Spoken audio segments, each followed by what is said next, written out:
ഇന്നത്തെ ഇവിടെ നമ്മൾ നോക്കാൻ പോകുന്നത് ജോസഫ് ഉൾഫാണ്. ജോസഫ് ഉൾഫ് എന്ന് പറയുമ്പോൾ നമുക്ക് ദൈവനോട് ഒരു വലിയ വരുകയ്ക്കായൊക്കെ നമുക്ക് പറഞ്ഞിട്ടുണ്ട് ഒരു ദീർഘദർശിയാണ് ജോസഫ് ഉൾഫ്. ജോസഫ് ഉൾഫ് നമുക്ക് അവരുടെ ചൈൽഡ്ഹുഡ് ആരംഭിക്കുമ്പോൾ വലിയ കഷ്ടത്തിലായിരുന്നു ആരംഭിച്ചിട്ടുണ്ട്. ലൈഫിൽ നമുക്ക് ഫാമിലി മെമ്പേഴ്സോട് ചേർത്ത് ആ ആൾ ജോലിക്ക് പോയിട്ടുണ്ട് ചെറിയ പിള്ളേർക്കുമ്പോൾ. സോ അപ്പോൾ പോകുമ്പോൾ നമുക്ക് ആ ആൾക്ക് ഒരു വേദ പുസ്തകം കിട്ടിയിട്ടുണ്ട്. സോ നമുക്ക് ബൈബിൾ വാസിക്കുമ്പോൾ നമുക്ക് കിട്ടുന്ന ഇത് എന്നാ അതിൻ്റെ അർത്ഥം എന്താണെന്ന് നമുക്ക് ജോസഫ് ഉൾഫ് പറഞ്ഞിട്ടുണ്ട്.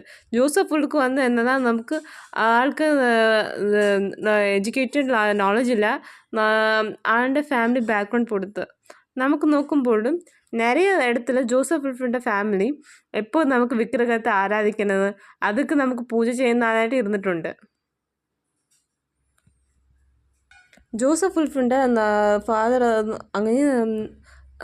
ഫാദർ നോക്കുമ്പോൾ എപ്പോൾ നമുക്ക് യേശു നമുക്ക് ആരാധിക്കണം, യേശു നമുക്ക് വലിയ നല്ല ആളാണെന്ന് പറഞ്ഞിട്ടുണ്ട്, ബോധന കൊടുത്തിട്ടുണ്ട്.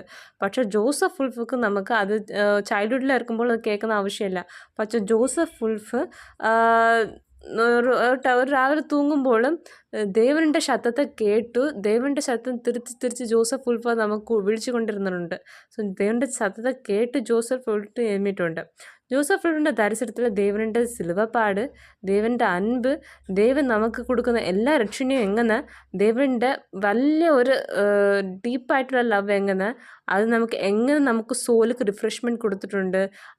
അതുമാത്രമല്ല ഈ ലോകത്തിൽ നമുക്ക് പണം അത് ഒരു ലക്സുറിയസ് ലൈഫ് വാഴുന്നവിടെ നമുക്ക് ഹെവനിൽ എങ്ങനെ വാഴാം, ഹെവൻ നമുക്ക് എങ്ങനെ ഒരു മൈൻഡ് ഫുൾ ഓഫ് ഇത് കൊടുത്തിട്ടുണ്ട്, നമുക്ക് നിത്യജീവൻ ഹെവനിൽ എങ്ങനെ ഉണ്ട് നമുക്ക് ജോസഫ് ഉൾഫ് അറിഞ്ഞിട്ടുണ്ട്.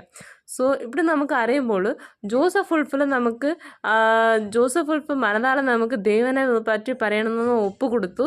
സോ അങ്ങ് ഒപ്പ് കൊടുക്കുമ്പോൾ നമുക്ക് വലിയ തലപാട് വന്നിട്ടുണ്ട്. ജോസഫ് ഉൾക്ക് ഉടമ്പ് ശരിയല്ലായിട്ടില്ല, ജോസഫിൻ്റെ ഫാമിലി അങ്ങനെ വൈഫ് ചിൽഡ്രൻസ് അക്സെപ്റ്റ് ചെയ്തിട്ടില്ല, സൊസൈറ്റി ഒപ്പോസ് ചെയ്തിട്ടുണ്ട്. അതിനേരം തന്നെ നമുക്ക് ജോസഫ് ഉൾക്ക് കയ്യിൽ നമുക്ക് ഇൻകം ഒന്നും ഇരുന്നിട്ടില്ല. ആനാലും ജോസഫ് ഉൾഫ് ദേവനെ അറിഞ്ഞുകൊണ്ട് ദേവൻ്റെ വസനത്തെ പഠിച്ചു നിറയെ ആൾക്കാർക്ക് ദേവനെ കുറിച്ച് പറഞ്ഞിട്ടുണ്ട്, നിറയെ ആൾക്കാർ മനം തിരുമ്പിയിട്ടുണ്ട്. ആനാലും അവിടെ ഒരു പ്രോബ്ലം എന്ന് പറയുമ്പോൾ അവരുടെ ഒരു സൊസൈറ്റി അക്സെപ്റ്റ് ചെയ്തിട്ടില്ല. ഇതൊക്കെ നമുക്ക് പുതുസായി ക്രിസ്തു നമുക്ക് ഇത് ആക്കണം, നമുക്ക് ഉള്ള ഒരു കൾച്ചർ ഫോളോ ആയിട്ടുണ്ടല്ലേ, ഈ കൾച്ചറിൽ നമുക്ക് എതൊക്കെ മാറണം, അങ്ങനെ വലിയ ക്വസ്റ്റ്യൻ ഉണ്ടായിട്ടുണ്ട്. സോ ജോസഫ് ഉൾഫ് നമുക്ക് നോക്കുമ്പോൾ ആൾക്കാരുടെ പയനത്തിൽ വലിയ ഏത് വിട്ടുകൊടുക്കാതെ ഏത് പ്രശ്നം വന്നാലും ശരി, നമുക്ക് ജോസഫ് ഉൾഫിൻ്റെ ഏത് മനതാളും ശരി, ഫിസിക്കലായിട്ട് നമുക്ക് പ്രശ്നം വന്നാലും ശരി, നമുക്ക് ദൈവനെക്കുറിച്ച് പറയണം.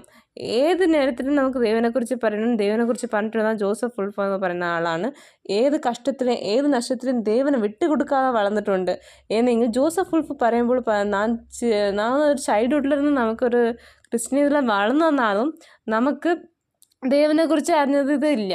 പക്ഷേ ഞാൻ ദൈവനെക്കുറിച്ച് അറിഞ്ഞ പിற்பாട് ദൈവനക്കാകെ ഈ ലോകത്തിൽ ജീവിക്കാൻ എന്തും ചെയ്യാൻ റെഡിയാണ്. അങ്ങനെ ഒരു സ്ട്രോങ് ബിലീഫ് നമുക്ക് ജോസഫ് ഉൾഫും ഉണ്ട്. ജോസഫ് ഉൾഫുണ്ട് ഈ മനധൈര്യം നമുക്കും വേണം.